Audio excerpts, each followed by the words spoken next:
Welcome. This is Radio Pras.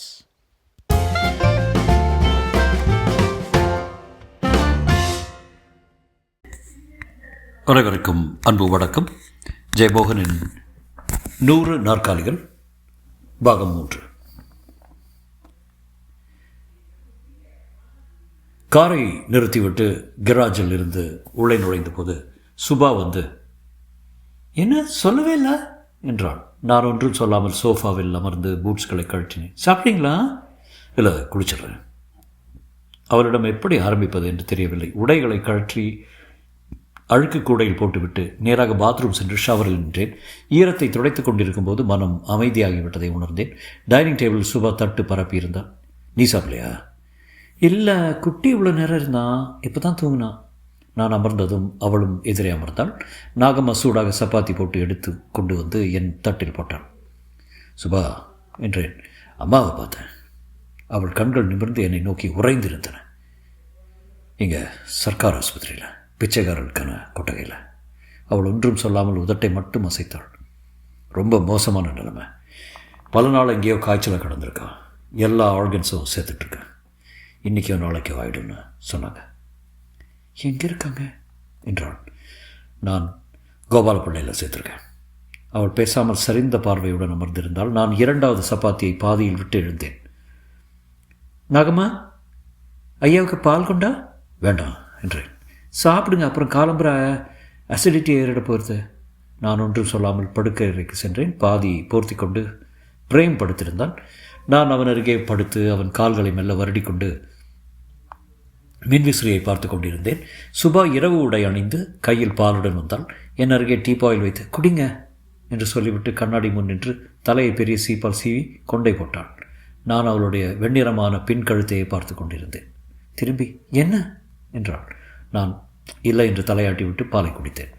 எழுந்து bathroom சென்று லேசாக பல்லை தேய்த்து கொப்பளித்து விட்டு வந்தேன். அவள் படுக்கையில் படுத்துக்கொண்டு நான் வரணுமா என்றாள். நான் அவளை வெறுமே பார்த்தேன். நான் வந்தாங்கன்னு வரேன், ஆனால் வர்றதுக்கு எனக்கு விருப்பம் இல்லை. எப்போதுமே அவள் மிகுந்த நடைமுறை தனிமையுடன் பேசுவாள். எனக்கு நாளைக்கு 2 மீட்டிங் இருக்கு.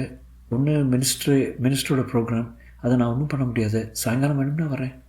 நான் ஒன்றும் சொல்லவில்லை. ஒன்றும் சொல்லாமல் இருந்தால் என்ன அர்த்தம்? நான் எனக்கு ஒன்றும் தோணலை என்றேன். இங்கே பாருங்கள், இதை ஒரு பெரிய இஷ்யூவாக ஆக்கினா உங்களுக்கு தான் பிரச்சனை. எப்படியும் அவங்க இன்றைக்கோ நாளைக்கோ போயிடுவாங்க. கௌரவமாக செய்ய வேண்டியதை செஞ்சு முடிச்சிடலாம். நானும் வந்து இதை ஒரு பெரிய ஷோ ஆக்குனா அப்புறம் எல்லாருக்கும் சங்கடம். துக்கம் விசாரிக்க வர ஆரம்பிச்சிருவாங்க. ஆளுக்கு ஒன்றா கேட்டுக்கிட்டு இருப்பாங்க. உங்களுக்கும் சங்கடமாக இருக்கும். நான் சரி என்றேன். இப்போ பேசாமல் படுங்க. ஃபோன் வந்தால் எழுப்புறேன். மாத்திரை போட்டுக்குங்க. நான் பெருமிச்சுடன் மாத்திரை ஒன்றை போட்டுக்கொண்டேன். குட் நைட் என்றாள் சுபா. நான் ஒரு வேளை அம்மா முடிச்சுட்டு பிரேமை பார்க்க விரும்பினா என்றதும் சுபா கோபமாக எழுந்து அமர்ந்து விட்டான். நான்சென்ஸ் என்றான். லுக், அவன் என் பிள்ளை. அந்த பிச்சைக்காரி தான் அவன் பாட்டின்னு அவன் மனசில் ஏற்றுறதுக்கு நான் ஒரு நாள் சம்மதிக்க மாட்டேன். நான் கொஞ்சம் கோபத்துடன், என்ன சொல்கிற நீ? அவன் எனக்கும் மகன்தான். அந்த தெரு பிச்சைக்காரி பெத்த பிள்ளை தான் நான் கோபம் கொண்டால் உடனே நிதானமாக ஆவது அவள் இயல்பு. கண்களில் கூர்மை வந்தது. திடமான மெல்லிய குரலில், இப்போ சொன்னீங்களே, இது அவங்க பிரச்சனை. எப்பவுமே உங்கள் பிறப்பும் வளர்ப்பும் சாதியும் உங்கள் மனசில் இருந்துகிட்ருக்கு. அந்த தாழ்வுணர்ச்சியால் தான் உங்கள் வாழ்க்கையை நீங்கள் நரகமாக்கிட்டுருக்கீங்க. உங்கள் கெரியரை டோட்டலாக ஸ்பாயில் பண்ணியிருக்கீங்க. அந்த தாழ்வுணர்ச்சி பிரேம் மனசுலையும் புகுத்தணுமா? அப்படின்னா செய்யுங்க. நான் தளர்ந்து பின்னால் சரிந்தேன். Look, still you can not sit firmly in a chair என்றார் சுபா. உங்கள் படிப்பு அறிவு ஒன்றுமே பிரயோஜனம் இல்லை. ஒருத்தர்கிட்ட கட்டளை போட நாக்கு வளையாது. ஒருத்தர் கண்ணை பார்த்து பேச முடியாது. எல்லாரும் முதுகுக்கு பின்னாடி ஏதோ பேசி சிரிக்கிறாங்கன்னு எப்பவும் ஒரு காம்ப்ளெக்ஸ். என் பையனாவது அவன் ஜென்ரேஷனில் இதில் இருந்து வெளியே வரட்டும். ப்ளீஸ், சென்டிமெண்ட் பேசி அவன் வாழ்க்கையை அழிச்சிடாதீங்க. நீங்கள் படுற சித்திரவதை அவனுக்கு வரக்கூடாதுன்னு leave him alone.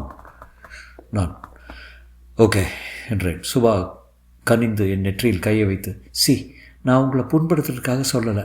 It is a fact, please என்றான். நான் தெரியும் என்றேன். அம்மா உங்களுக்கும் எனக்கும் எல்லா கெட்ட பேரையும் வாங்கி கொடுத்தாச்சு.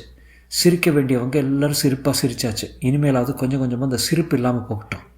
என் தலை தூக்கத்தில் கனத்தது. சரிதான், ஓகே என்ற பின் கண்களை மூடிக்கொண்டேன். காலையில் என் மனம் அலையற்றிருந்தது. ஆனால் கொஞ்ச நேரம்தான். காலையில் ஆஸ்பத்திரிக்கு ஃபோன் செய்து விசாரித்தேன். அம்மா நிலையில் மாற்றம் ஏதும் இல்லை என்று தெரிந்தது. 9 மணிக்கு கிளம்பி ஆஸ்பத்திரியை நெருங்க பதற்றம் ஏறி என் கைகள் ஸ்டியரிங்கில் வழுக்கின. சுந்தர ராமசாமியின் வீட்டு முகப்பை அடைந்தபோது காரை நிறுத்திவிட்டு உள்ளே சென்று கொஞ்ச நேரம் அவரிடம் பேசிக்கொண்டிருக்கலாமா என்று நினைத்தேன். அவர் தன் முகப்பறைக்கு வந்து அமர்ந்து நண்பர்களுடன் பேசிக்கொண்டிருக்கும் நேரம்தான். பிறர் குரலைக்கு கூர்ந்து கேட்பதில் அவருக்கு நிகராக இன்னொருவரை கண்டதில்லை. எத்தனையோ பேர் எத்தனையோ முறையிட்டும் அந்த கவனம் அழியவில்லை. அவரது வீட்டுக்குள் இருந்து அவரது சீடனான இளம் எழுத்தாளன் லுங்கியை தூக்கி கட்டிக்கொண்டு வெளியே வந்து கேட்டை பாதி திறந்து போட்டுக்கொண்டு செல்வதை கண்டேன்.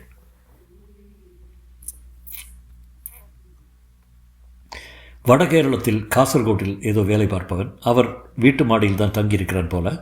சுந்தர ராமசாமியிடம் நான் பேசிக்கொண்டிருந்த போது சில தடவை அவனும் கலந்து கொண்டிருக்கிறான். அப்போது அவன் என்னை அடையாளம் கண்டுகொள்ளக்கூடாது என்று ஆசைப்பட்டேன். உள்ளே செல்ல வேண்டும் என்று நினைத்தாலும் கார் அதுவே செல்வது போல தாண்டி சென்று கோபாலப்பிள்ளை ஆஸ்பத்திரி முன்னால் நின்றது.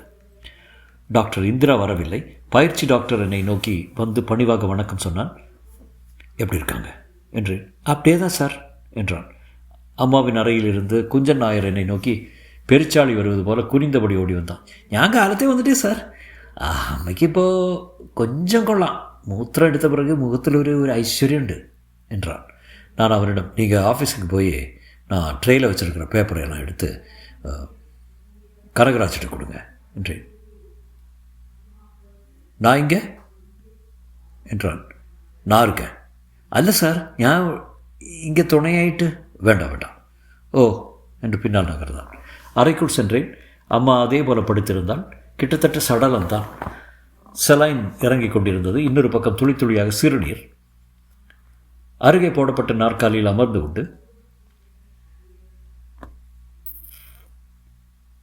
அம்மாவையே பார்த்தேன். நெற்றியிலும் கன்னத்திலும் தோள்களிலும் கைகளிலும் முழுக்க ஏராளமான புண்ணாறிய வடுக்கள். சில வடுக்கள் மிக ஆழமானவை. நெற்றியில் ஒரு வடு மண்டையோடே உடைந்தது போல் இருந்தது. வாழ்நாளில் எப்பொழுதுமே ஆஸ்பத்திரிக்கு சென்றிருக்க மாட்டான். எல்லா புண்களும் பழுத்து சீழ் வைத்து, சில சமயம் புழு கூட வைத்து தானாக ஆறியிருக்க வேண்டும். நாய்களுடனும் சக மனிதர்களுடனும் சண்டையிட்ட காயங்கள். யாரோ கல்லால் அடித்தவை, குச்சிகளால் அடித்தவை, டீக்கடையில் வெந்நீர் ஊற்றியவை.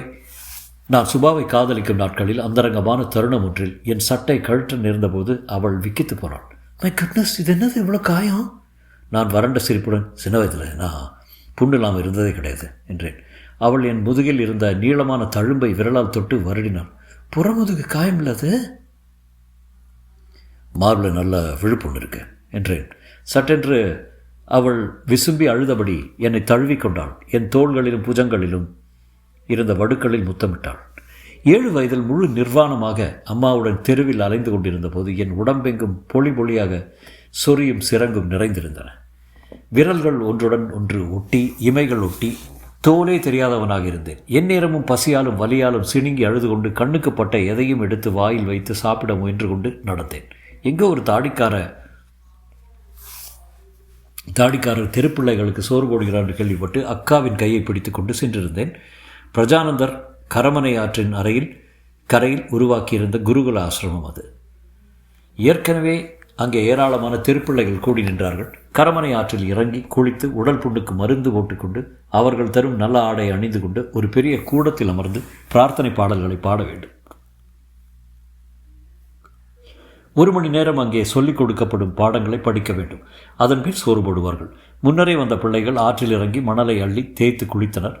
காவி வேட்டியை முழங்காலுக்கு மேலே ஏற்றிக்கொண்டு நின்ற இளம் துறவி ஒருவர், டேய் அவன் கருப்பன், அவன் நல்லா தேய்ச்சில்ல, தேய்கிட்ட என்றெல்லாம் சத்தம் போட்டு அவர்களை குளிக்க செய்து கொண்டிருந்தார். நான் நீரை பார்த்ததுமே நின்று விட்டேன். அவர் என்னை திரும்பி பார்த்ததும் அலறியபடி திரும்பி ஓடினேன். அவனை பிடில. அவர் சொன்னதும் 4-5 பெரிய பையன்கள் என்னை துரத்தி பிடித்து மண்ணில் இழுத்தும் தூக்கியும் கொண்டு வந்து அவர் முன்னால் போட்டார்கள். சுவாமி என் கையை பிடித்து கழுத்தளவு நீரில் தூக்கி போட்டார். மீன்கள் சரமாரியாக மொய்த்து என்னை கொத்த ஆரம்பித்தன. நான் கதறி துடித்தேன். அவர் என்னை தூக்கி கல்லின் மேல் அமரச் செய்து தேங்காய் நாரால் தரதரவென்று தேய்த்தார். நான் அலறி விரைந்து அவரது கையை அழுத்தி கடித்தேன். அவர் அதை பொருட்படுத்தவில்லை. உடம்பெங்கும் ரத்தம் கொட்ட நின்ற என்னை கையை விடாமலேயே இழுத்துச் சென்று என் உடம்பெங்கும் நீல நிறமான ஏதோ திரவத்தை பூசினார். அது பட்டதும் முதல் கணம் குளிர்ந்து மறுகணம் தீப்பிடித்தார் போல் இருந்தது. கையை உதறிக்கொண்டு அழுது அலறியபடி ஓடினேன். அவரின் பின்னால் வந்து ஓடுனா சோறில்லை என்றார். நான் திகைத்து நின்றேன். மேலே கால் எடுத்து வைக்க என்னால் முடியவில்லை. காப்பைக்கு சோறு வேணுமே, சோறு என்று அங்கே நின்று அழுதேன். என் உடம்பில் எரிச்சல் குறைய ஆரம்பித்தது. பல இடங்களில் அமர்ந்தும் நின்றும் மீண்டும் ஆசிரமத்தை நெருங்கி வந்து திண்ணையை பற்றி கொண்டு நின்று தம்ரா சோறுதா என்றேன்.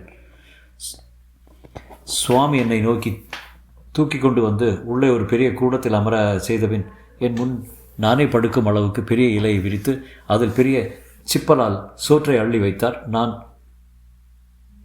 இன்னும் என்றேன். மேலும் வைத்தபோது உடனே இன்னும் என்றேன். இதை தினடா தீக்குச்சி, அதுக்கு பிறகு தரும் என்றார் சுவாமி. நான் இலையுடன் சோற்றை அள்ளிக்கொண்டு எழப்போன போது என் மண்டையில் அடித்து இரு தினடா என்றார். அப்படியே அமர்ந்து கொண்டு சோற்றை உருட்டினேன். அதை வாயில் வைக்கும்போது அதட்டலுக்காக காதும் உதைக்காக முதுகும் துடித்து காத்திருந்தன. முதல் கவளத்தை உண்டு விட்டு ஏனென்று தெரியாமல் எழப்போனேன். சுவாமி தின்னடே என்றார். மீண்டும் அமர்ந்து கொண்டு கொதிக்க அள்ளி வாய்க்குள் போட்டுக்கொண்டே இருந்தேன். சோற்று மலை, சோற்று மணல் வெளி, சோற்று பெருவெள்ளம், சோற்று யானை, உலகமில்லை, சூழலில்லை, சோறும் நானும் மட்டுமே அப்படி இருந்தோம். ஒரு கட்டத்தில் என்னால் மேற்கொண்டு உண்ண முடியவில்லை. வாய் வரை உடம்புக்குள் சோறு மட்டுமே நிறைந்திருப்பது போல தோன்றியது.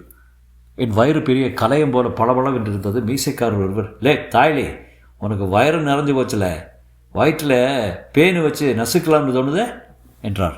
நான் அவர் என்னை அடிக்கப் போகிறார் என்று எண்ணி எழுந்து ஓரமாக நகர்ந்தேன். இல்லை இரி, ஒன்றும் ஒன்றும் செய்ய மாட்டா, இருந்துக்கோ, இன்னும் சோறு வேணுமில்ல என்றார். ஆம் என்று தலையசைத்தேன். இன்னும் சோறு தின்னா நீ இலவங்காய் மாதிரி வெடித்து உடஞ்சி சோறாக வெளியே வரும், கேட்டியா? நாளைக்கு சோறு வேணுமா? ஆம் என்று தலையசைத்தேன். நாளைக்கும் வா, இங்கே வந்து சாமி சொல்லிக் கொடுக்குற பாட்டும் அச்சரமும் படித்தேனக்கே நிறைய சோறு தருவார். அவ்வாறு தான் நான் பிரஜானந்தரின் ஆசிரமத்துக்கு செல்ல ஆரம்பித்தேன். அங்கே அப்போது 30க்கும் மேற்பட்ட திருப்பிள்ளைகள் படித்து கொண்டிருந்தார்கள். அதற்கு ஆள் சேர்க்கவே அந்த சாப்பாடு போடப்பட்டது. அதில் மயங்கி வரும் பிள்ளைகளை சுவாமி போதானந்தர் பள்ளியில் சேர்த்து விடுவார். சுவாமி பிரஜானந்தரால் பட்டாலும் பள்ளியை நடைமுறையில் போதானந்தர் தான் நடத்தி கொண்டிருந்தார். கண்ணங்கரையில் நீண்ட தாடியும் தோளில் புரளும் சுருண்ட குழலும் பயில்வான் போன்ற உடலும் கொண்ட குட்டையான இளைஞர். அவரது கையின் வலிமை அந்த வயதில் எனக்கு மிகவும் ஈர்ப்பாக இருந்தது. என்னை முதலில் அவர் குளிப்பாட்டிய பின்னர் அவர் என்னை தூக்குவதற்காக எப்போதும் ஏங்கினேன். அவர் அருகே சென்று பார்த்து கொண்டு நிற்பேன். அவர் கவனிக்காவிட்டால் உடலில் மெல்ல உரசுவேன்.